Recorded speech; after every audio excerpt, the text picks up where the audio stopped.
My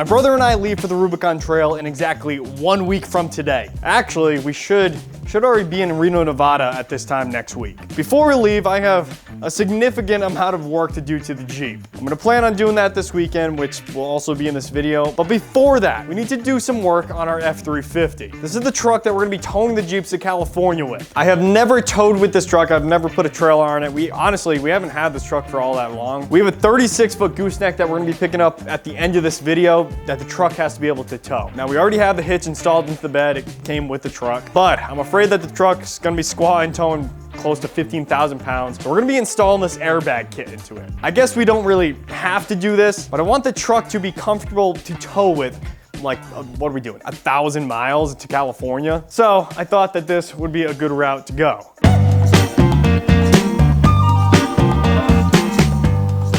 I got this airbag kit from a company called Max Peating Rods. It's a bolt-on kit, so we shouldn't have to do any cutting or welding, you know, all the stuff we usually do on the channel, but I guess that's good for a change. I've never used anything from Max Peating Rods before, but first impression is this is a solid kit. I mean, it's a few brackets and what seems to be quality airbags, so you can't go wrong there. Now, these airbags are going in Asheni's 2019 6.7 F-350. We got this truck, I'd say 6 or 7 months ago, and we absolutely love this thing. This is a big truck, and the main reason we bought it was to be able to tow multiple vehicles with it. Jeeps specifically. I've always been one to drive the Jeeps to and from the trails, but since one-ton swapping the Jeep, a trailer just seems like the smart thing to do, at least for certain trips for now. There's more I want to do to this Jeep to make it more, you know, capable and reliable, and until I can do that, you know, we're gonna be putting this thing on the trailer, at least for certain trips. Plus, this truck has cooled seats and AC that absolutely cranks. So I think for the summer,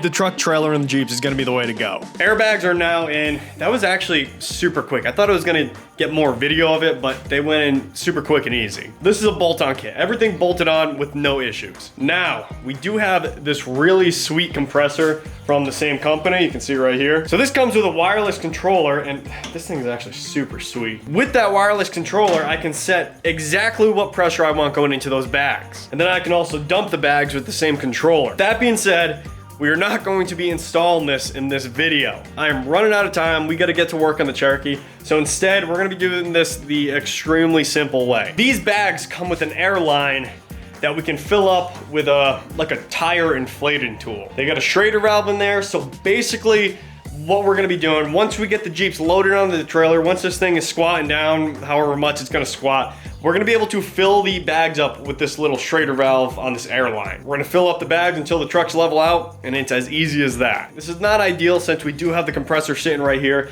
but it is definitely the quickest and simplest way to do this. The way that we're gonna be doing this, so Jake and I both run CO2 tanks inside of our Jeeps to fill up the tires and actuate the lockers. So basically what we're gonna do is I'm gonna grab the hose from my compressor, we're gonna bring that to the Rubicon with us. We'll be able to fill these bags with the CO2 as we need. Once again, not ideal since we got the compressor sitting here, but it is the quickest and simplest way. So right now, I just gotta mount this airline. We gotta tee it off between the two bags, and this will be done and we can pull the Cherokee in here.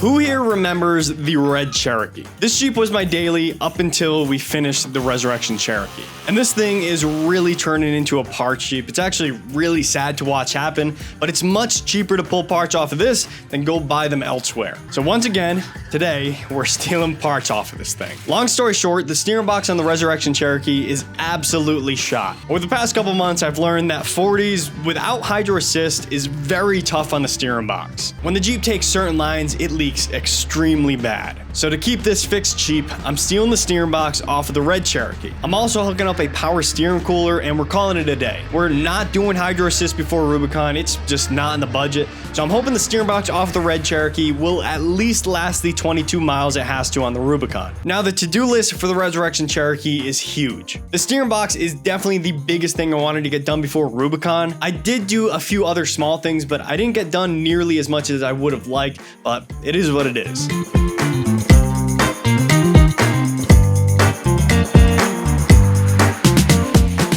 I think we're missing the dust shield that goes at the bottom of the shaft, but which shouldn't matter, but it always, whenever we got bound up, I think this shaft has too much play, it would start pouring fluid out of that shaft or out of this seal. Obviously that's not ideal, and I wanted to take care of that before Rubicon. So we took that steering box out. This is a newer steering box. I mean, I must have put this in, I don't know, 5 or 6 years ago. So I guess not new, but it's not leaking like this one was. This is a steering box for a Dodge Durango. It's supposed to be a little bit of a beefier box. All I had to do was swap the pitman arms. One's drilled out. This one is a 9/16, I think, and I think this one is 3/4. So I just swapped the pitman arms. They are the same drop pitman arm. And once I get the socket, once Jake comes home with the socket, we can send this on and throw this box onto the green Jeep. When we go back together with it, you can see I got a cooler in there. So I'm gonna plumb the cooler in. Obviously, we don't have a hydro assist with this setup, but hopefully we'll be able to run the Rubicon just fine. Oh, that's another thing. So since the green Jeep has hydro assist, that I would be using that ram, but it's too short of a ram. It's a 6-inch, I believe. I think we need a 7 or 8 for this. But you can see this box is drilled and tapped, but I got some caps on there, so hopefully those hold up and we don't have any problems.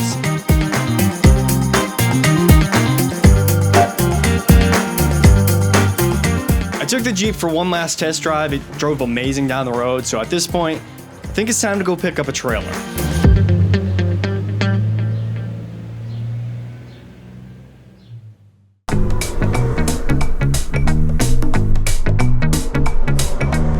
Today is the day Jake and I pick up the trailer we are taking to the Rubicon. We are picking up a 36-foot gooseneck to haul both Jeeps to California with, but there's a catch. The closest one I could find at a reasonable price for an 11-day rental was in Cheyenne, Wyoming, over 5 hours away.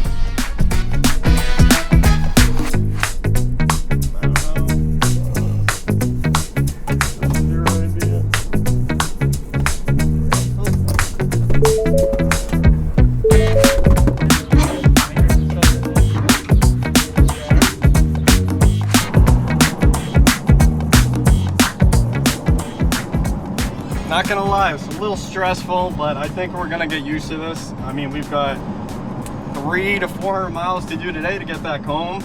And then, I mean, I'm hoping that we'll get used to it. I mean, then tomorrow we can head to the Rubicon. Today's Monday. We're supposed to leave, pack all day tomorrow, which is Tuesday. Just hang out basically, and then leave on Wednesday morning. But I think we're gonna get packed up tonight, do whatever we gotta do tonight, and we're gonna head out on, tomorrow afternoon. Yeah, tomorrow like night or afternoon. Just so we can take our time with this, because now I do feel like I'm pretty used to it already after going a couple miles, but I know it's going to be a completely different feeling once we have, I don't know, 10,000 pounds worth of Jeep on there. So yeah, I think this is crazy. I mean, I've towed trailers before. I've driven big trailers at work, with tractor trailers or 50-foot trailers, but not for extended period of time like this. So it's gonna be interesting.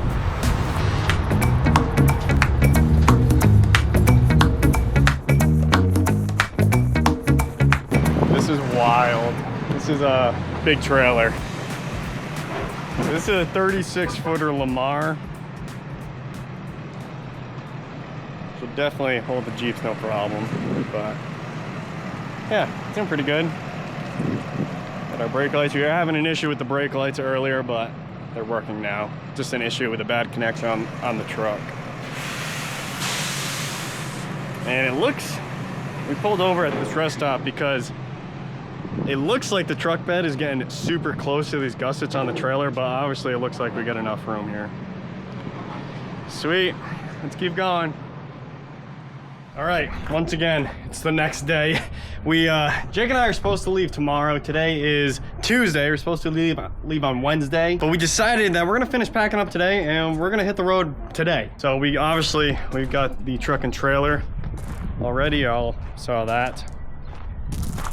And this thing's huge. So we'll get a better look at this later. We're gonna load up, finish packing up the Jeeps. We'll look at this probably in the next video, but we obviously got the fridge, you all knew that.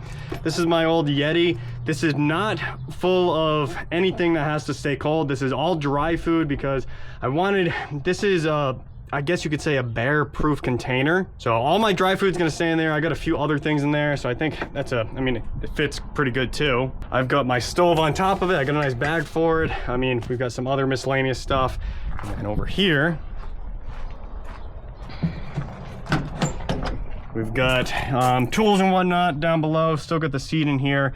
I don't really think there's any reason to take the seat out. It kind of holds some stuff into place. We've got our tent, sleeping pad, pillow. We've got a lot of water. Just miscellaneous stuff. I'm trying to keep this pretty light, and I think so far we're doing a pretty good job. And then up front, I haven't done much up front yet. So this is going to be all my camera gear and stuff like that, basically.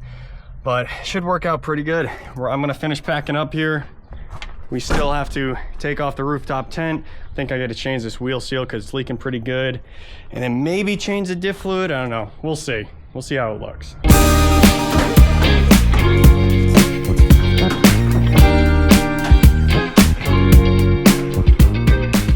Yes, we're taking the rooftop tent off for Rubicon. I've had this weird desire to sleep right on the granite under the stars on the Rubicon for quite a while. I think I must have saw a picture of someone doing that, but that has literally been on my mind for years now. I wasn't able to do it during our last trip in 2023, but I'm hoping that this trip I will be able to do it for all 4 nights. With that being said, we'll see if I regret taking this tent off. If it doesn't go well, I will have a ground tent.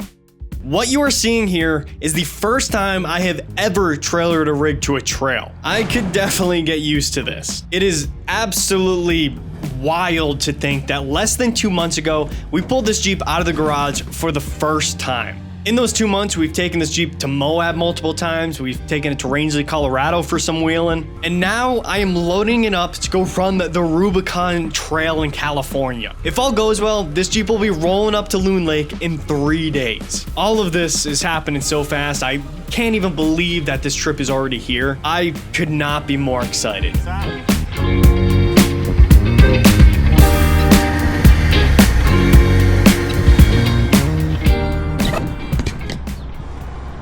This is the coolest thing ever. Yeah, look at this thing. We got so much room in between these Jeeps. So we could have definitely had a smaller trailer. Yeah, literally. So sick. So yeah, see this is what I mean. We could have come forward, you know, a few more inches, 6 more inches maybe. Yeah, and Jake could come up like another foot, which we probably will do. And then we still got room back here.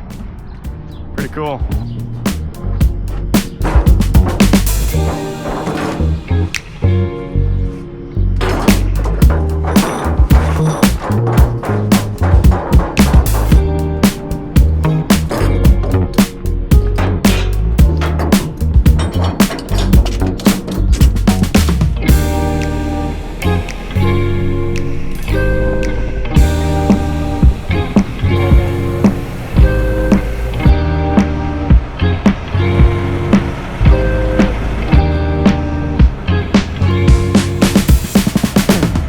Goal tonight is to make it just past Salt Lake, probably to the border of Utah and Nevada.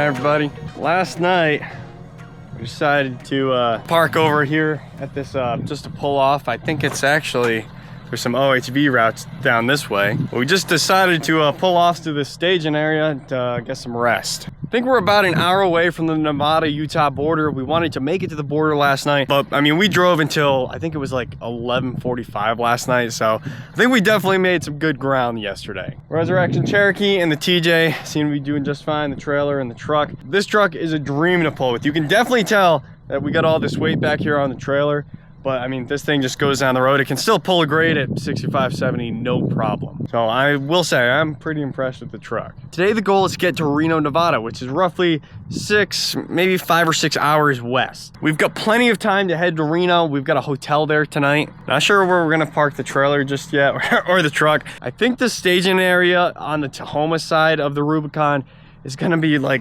it's gonna be small. It's a very small staging area, and I'm not sure if I wanna take this truck and trailer down there. It's either that or we take it up to Loon, but then that makes, once we get off the trail, just a little bit harder. So anyways, yeah, we'll figure that out. With that being said, this is going to be the end of this video. This video, once again, it's one of those videos where it's kind of all over the place.